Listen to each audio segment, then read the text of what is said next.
Aptera. This is the rare car that's allergic to gas stations and chargers.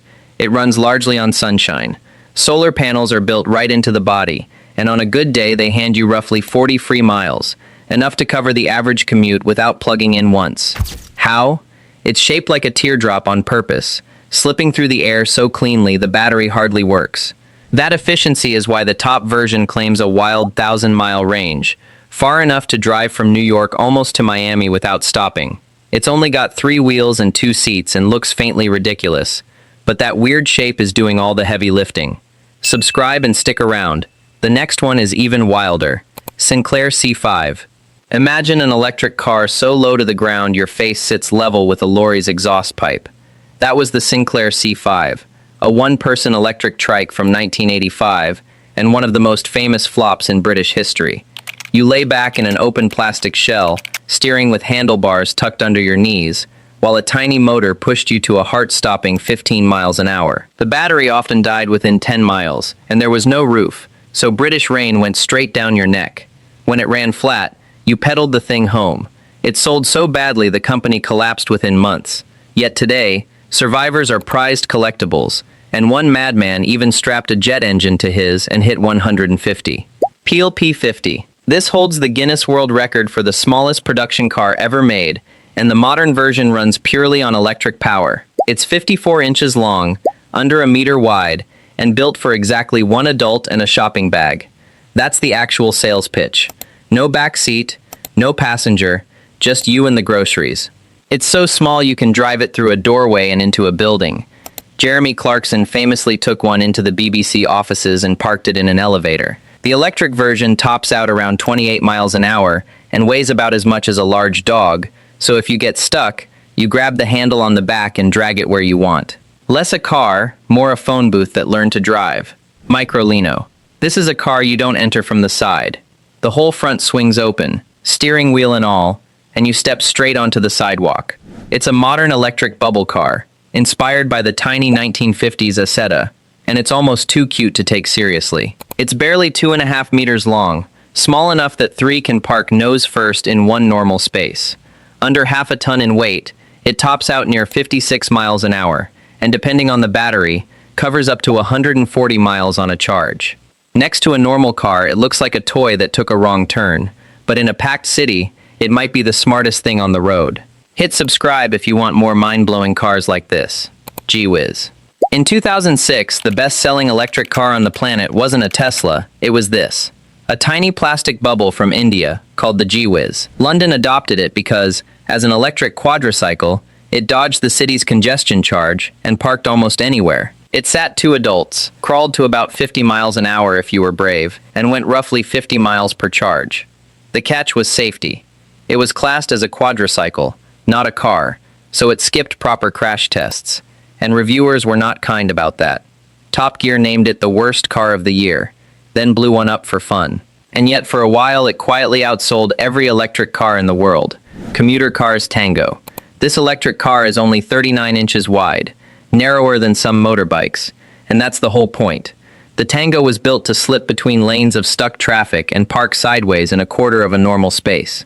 You sit one behind the other, like a fighter jet, with a thick battery pack low in the floor to stop the skinny thing tipping over. Despite looking like a fridge on its side, it's quick, hitting 60 in around 3 to 4 seconds, with a claimed top speed near 150. George Clooney bought the very first one in 2005. Fewer than 20 were ever built, which makes it one of the rarest, strangest EVs around. Citroën Ami. In France, a 14-year-old can legally drive this, no license required. That's because the Citroën Ami isn't technically a car, it's a quadricycle, a category that sits somewhere between a moped and a real car, which lets it skip the usual rules. It's a tiny electric box, under 2.5 meters long, with a top speed capped at 28 miles an hour and about 43 miles of range. The clever bit is the doors. The left and right are identical, just flipped. So Citroën builds one door and uses it on both sides to save money. The interior is so bare there's no radio. You bring your own phone and a speaker. And it costs around 6,000 euros, cheaper than some e-bikes. It looks like a washing machine someone bolted wheels onto. But for buzzing around a city, that's kind of the genius of it. Subscribe right now if you love weird EVs. Nimbus Halo. This one can't decide if it's a car or a motorbike, so it became both. The Nimbus Halo is a narrow, fully enclosed electric three-wheeler, and its party trick is that it leans into corners like a motorcycle while you sit inside, steering with a normal wheel. It's only about 80 centimeters wide, less than half a smart car, so it slips through traffic and parks in a motorbike slot. But unlike a bike, it wraps you in a steel shell with airbags, so you stay dry and safe. It tops out near 50 miles an hour, with up to roughly 120 miles of range. You sit one behind the other, like a tiny two-person bobsled with a roof. Weird to look at, but in a jammed city, it might be the most fun you can legally have commuting. City car. Picture a doorstop on wheels, and you've basically got the city car. This wedge-shaped slab of plastic was an electric car born in 1974, and the design came straight from a Florida golf cart, which honestly explains a lot. The body was just ABS plastic panels riveted onto an aluminum frame. It topped out around 38 miles an hour, and went maybe 40 miles before needing a charge. Not impressive, but here's the kicker. With around 4,400 built, it stayed America's best-selling electric car for nearly 40 years, until Tesla finally beat it. So the funny little cheese wedge held the EV crown longer than Tesla has even existed. Honda Moto Compacto. Honda built an electric vehicle that folds up into a suitcase. The Moto Compacto is a slim white box with a handle, and when you unfold it, out pop the seat, the handlebars, and the wheels, turning it into a little electric scooter you ride to work. The idea comes from an old 1980s Honda that tucked into a car boot, but this version is fully electric and even cleaner looking. Basically a flat slab you wheel along like carry-on luggage. It's built for short city hops, the last mile, from the train station to the office, and when you arrive, it folds flat and slides under your desk. It looks less like a vehicle and more like a laptop that decided to grow wheels. Zagato Zile. Zagato is the Italian design house behind some of the most beautiful cars ever made, the curvy Ferraris and Aston Martins that collectors drool over. So in 1974, they built this, a tall, square electric box that looks like a fridge wearing a Fiat's wheels. The Zile was their answer to the oil crisis, an upright fiberglass cube with batteries hidden in the floor. It managed about 25 to 30 miles an hour and roughly 50 miles per charge, and two could fit in a single parking space. It even predicted the smart car by more than 20 years. Only around 500 were built, which makes this the rare Zagato nobody puts on a poster, and the cheapest one you'll ever find. La Jamais Content. The first car ever to break 100 kilometers an hour was electric, and it did it in 1899. Not petrol, not steam, electric, decades before anyone thought EVs were the future. A Belgian driver named Camille Janazzi built this torpedo-shaped machine to win a speed bet, and hit nearly 66 miles an hour when most cars struggled to outrun a horse.